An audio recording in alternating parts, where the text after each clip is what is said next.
Cuando Hugo Chávez apareció en la escena política, para millones de personas fue como un soplo de aire fresco, una auténtica esperanza. Pero, ojo, porque no todo el mundo lo veía así. Hubo gente, ya sabes, intelectuales, periodistas, incluso otros políticos, que escucharon su discurso, analizaron su pasado y, bueno, sonaron las alarmas, lanzaron una serie de advertencias que en su momento casi nadie escuchó, pero la historia, como siempre, tenía la última palabra. Y claro, esto nos planta delante una pregunta bastante potente, ¿no? ¿De verdad se puede predecir el futuro político de un país? ¿Hay gente que tiene esa capacidad de ver lo que va a pasar?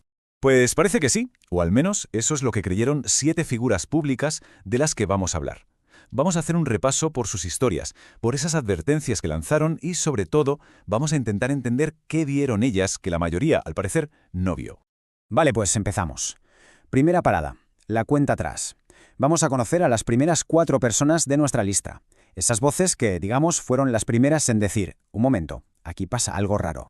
Y arrancamos con el número 7, el periodista peruano Jaime Bailey. Protagonizó un cara a cara con Chávez en una entrevista que, con el tiempo, se ha vuelto mítica. Es que el choque es brutal. Por un lado tienes a Chávez, que se vende como un militar humanista, casi un poeta, y por otro a Bailey, que le corta en seco y le dice cara a cara, usted no es un demócrata. ¿Y en qué se basaba? Pues en algo bastante obvio, la verdad. Acababa de intentar dar un golpe de Estado. Lo que hizo Bailey fue poner un espejo delante de Chávez y mostrarle a todo el mundo que sus actos y sus palabras, pues, como que no cuadraban. Seguimos, número 6. Aquí tenemos a Irene Sáez, que lanzó sus avisos sobre las intenciones de Chávez antes incluso de que llegara a ser presidente. Y ojo, que Irene Sáez no se anduvo por las ramas, fue súper clara. Dijo que el proyecto de Chávez no era democrático y que esto solo podía acabar de una manera, con más conflicto. De hecho, llegó a predecir que él no iba a soltar el poder siguiendo las reglas del juego. La frase es demoledora. Él no tiene otro recurso que generar más violencia. Básicamente, estaba avisando de que la violencia podría convertirse en una herramienta política. Pasamos al número 5, Teodoro Petkov. Político, economista, un hombre con mucha experiencia que se fijó en cuál era, para él, el verdadero objetivo de Chávez. Aquí la clave, según Petkov, es un concepto que él llamó la muralla legal. A ver si me explico. Él decía que el plan de Chávez no era simplemente ganar unas elecciones y gobernar. No, era algo mucho más profundo. Se trataba de ir creando, ley a ley, un entramado legal que le diera la capacidad de actuar como un dictador, pero con la ley en la mano. ¿Se entiende la idea? No era cambiar el gobierno, era secuestrar todo el sistema desde dentro. En el número 4 nos encontramos con el periodista Orlando Urdaneta. Lo suyo fue una retahíla de predicciones que en su día sonaban a auténtica locura. A ver, es que esta lista es para pararse a pensar. Urdaneta predijo de todo, desde cosas simbólicas como cambiar la bandera o el escudo, hasta auténticos terremotos estructurales, como cargarse la industria petrolera o que militares cubanos acabaran mandando sobre generales venezolanos. Y lo más fuerte es que la gente en aquel entonces se lo tomaba a broma. La reacción era la típica de, venga ya hombre, no creo que sea para tanto. Parecía ciencia ficción, la verdad. Entramos en la segunda parte, las advertencias finales. Ahora vamos con los 3 últimos nombres, cuyas predicciones, según la fuente, fueron las más contundentes y severas de todas. Número 3. El cardenal Rosalio Castillo Lara. Se le considera una de las primeras voces críticas y además una de las más duras contra el proyecto de Chávez. El cardenal, desde luego, no se cortó un pelo. Usó un lenguaje tremendo. Llegó a llamar a Chávez paranoico, desquiciado mental. Pero lo más importante de su advertencia fue la comparación. Dijo que lo que se venía era una copia al carbón de Cuba. Estaba alertando ni más ni menos de un futuro con un partido único y del fin de la democracia, calcando el modelo cubano. Avanzamos al número 2. Y aquí la perspectiva es muy personal. Hablamos del expresidente Carlos Andrés Pérez, que fue, precisamente, el objetivo del golpe de Estado que intentó Chávez en 1992. Carlos Andrés Pérez lo describió como una tragedia para Venezuela. Su predicción era muy clara, la vuelta a una dictadura con todas las letras. Un escenario donde las leyes no valdrían nada, donde se acabaría la libertad de prensa y donde los opositores acabarían en la cárcel. Vamos, el desmantelamiento total de los derechos democráticos más básicos. Y llegamos al número 1 de la lista. La fuente se lo concede a un periodista de la vieja escuela, un auténtico referente, Óscar Llanes. La idea de Llanes es que es brillante y aterradora al mismo tiempo. Él dijo que Chávez no estaba dando un golpe al estilo clásico, no, estaba montando una dictadura usando las propias leyes, dándole un barniz constitucional. Y claro, esto tenía una consecuencia terrible. Hacía que la oposición democrática tradicional no sirviera para nada, porque ¿cómo luchas contra un sistema que usa la Constitución para convertirse en una autocracia? Bueno, ya hemos escuchado las advertencias. Ahora toca ver qué pasó después. Entramos en la tercera parte, la nación transformada y el veredicto de la historia. ¿Se acuerdan de la frase del principio, el tiempo se encargaría de juzgar? Pues bien, ha llegado el momento de ver qué cambios concretos se produjeron una vez que Chávez asumió el poder. Esta cronología es fundamental para entenderlo todo. La nueva Constitución del 99, esa fue la muralla legal de la que hablaba Petkov, el cambio de las reglas del juego. Lo de añadir la octava estrella a la bandera en 2006, pues es justo lo que predijo Urdaneta, aquel cambio simbólico que parecía imposible. Y la reelección ilimitada en 2009, ¿no es acaso la confirmación de lo que decían Sáez y Pérez sobre un líder que no iba a querer soltar el poder? La fuente nos muestra cómo estos hechos se conectan, uno a uno, con aquellas advertencias iniciales. Y ya para terminar, vamos a la última parte. ¿Qué lección podemos sacar de todo esto? ¿Qué nos queda después de escuchar estas voces? Pues el mensaje principal que nos deja este análisis es bastante claro. Lo importante que es escuchar a las voces críticas, a la disidencia. Funcionan como un sistema de alarma para la salud de una democracia. Es un recordatorio muy serio sobre lo peligroso que es que todo el poder se concentre en unas pocas manos. Y cerramos con esta pregunta, que ya no va solo de este caso, sino que es universal. ¿Dónde está la línea que separa una crítica necesaria de un alarmismo sin fundamento? Saber encontrar esa línea, saber diferenciar, podría ser uno de los retos más grandes para cualquier sociedad que quiera seguir siendo libre. Saludos. Hoy nos sumergimos en un material muy particular. Tenemos una única fuente. Es la transcripción de un vídeo que analiza las historias de 7 figuras públicas venezolanas. Y lo fascinante es que todas ellas, cada una desde su campo, advirtieron que Hugo Chávez se convertiría en un dictador. Y esto mucho antes de que su poder se consolidara. Y el reto aquí es entender cómo llegaron a esa conclusión. Porque no es una profecía, es más bien un diagnóstico. Estas personas, periodistas, políticos, incluso un cardenal, vieron lo mismo que los demás, pero lo interpretaron de una forma radicalmente distinta. La fuente documenta cómo lanzaron unas advertencias que, en su momento parece que casi nadie escuchó. Justo a eso vamos. Nuestra misión hoy es desentrañar un poco los argumentos que usaron. ¿Qué vieron ellos que otros, no vieron? La fuente los presenta en una especie de cuenta atrás, pero más que una lista, yo creo que lo que tenemos aquí es un puzzle. 7 piezas que juntas intentan dibujar un futuro que para muchos será simplemente impensable. Empecemos por la primera pieza que nos presenta el análisis. El periodista Jaime Baile. Su método era la confrontación televisiva, cara a cara. Su enfoque era muy directo, sí, casi quirúrgico. En lugar de limitarse a preguntar por su programa de gobierno, lo que hizo fue atacar la identidad que Chávez estaba construyendo para sí mismo, la de un demócrata y un humanista. El documento pone el foco en un momento clave de una entrevista, cuando le pregunta por el intento de golpe de Estado de 1992 contra Carlos Andrés Pérez. La tensión en ese fragmento es palpable.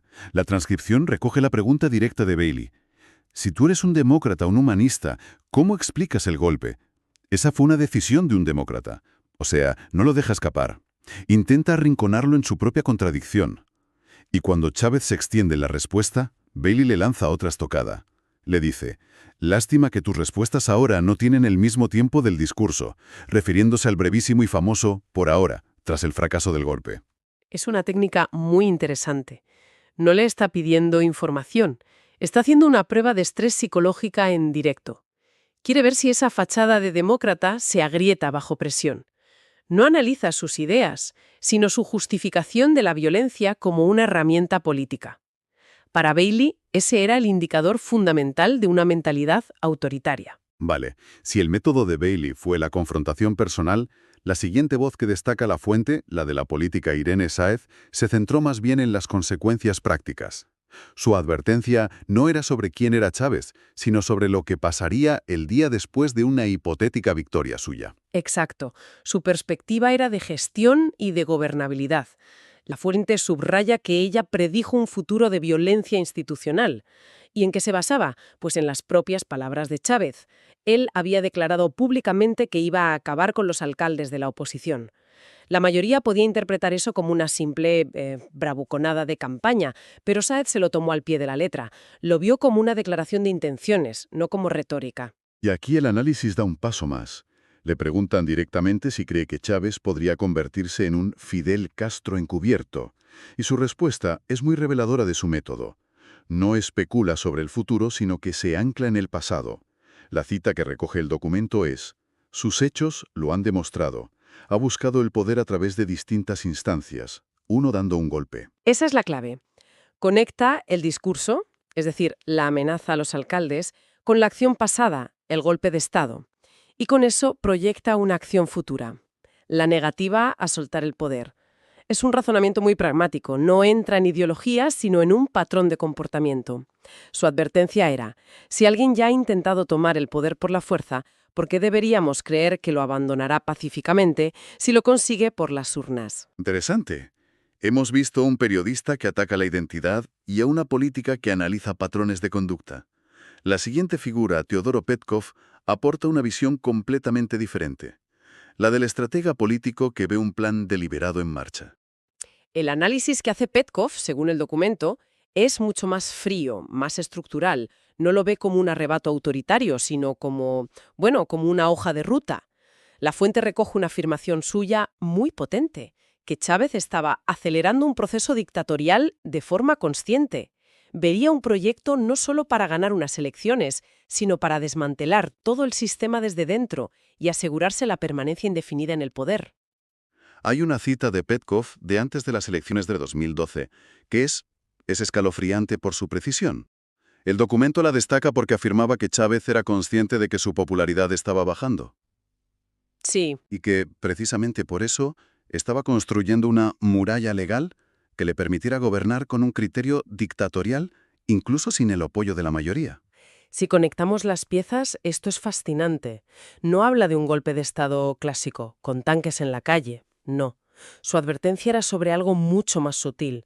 Una demolición de la democracia usando las propias herramientas democráticas. Usar las leyes para crear un sistema donde la ley ya no protege al ciudadano, sino que blinda al poder.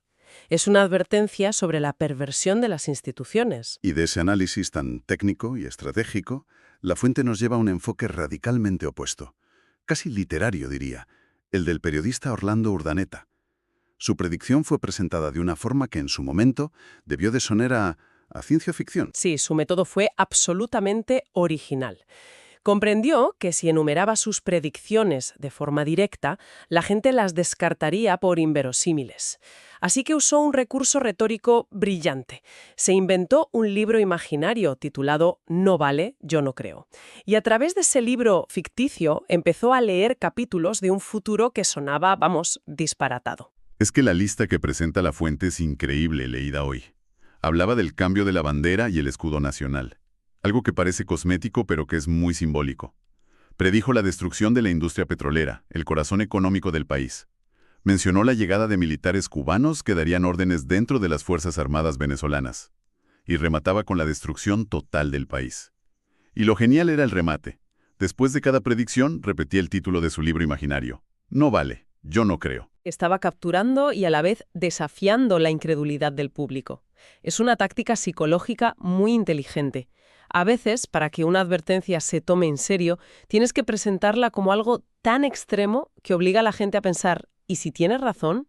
Estaba luchando contra el sesgo de normalidad, esa idea de que las cosas, más o menos, seguirán siendo como siempre. Urdaneta decía, no, prepárense para lo impensable. Pasamos de la estrategia legal de Petkov a la sátira profética de Urdaneta. Ahora el análisis nos lleva a una voz que viene de un ámbito completamente distinto, el religioso. El cardenal Rosalio Castillo Lara, cuyas advertencias fueron, según la fuente, de las primeras y de las más contundentes. La contundencia es la palabra clave aquí. El documento lo sitúa como una de las primeras figuras públicas en usar la palabra dictador sin tapujos, refiriéndose a Chávez como un dictador en potencia. Su argumento era directo, no dejaba lugar a interpretaciones. El proyecto chavista era una réplica del modelo cubano para Venezuela. No se andaba con rodeos, no. Una de las citas que se recogen es brutal por su simpleza. Dijo que las elecciones decidirían entre una Venezuela libre y democrática o tener una copia al carbón de lo que sucede en Cuba. También identificó una señal que para él era inequívoca: el discurso sobre la necesidad de un partido único.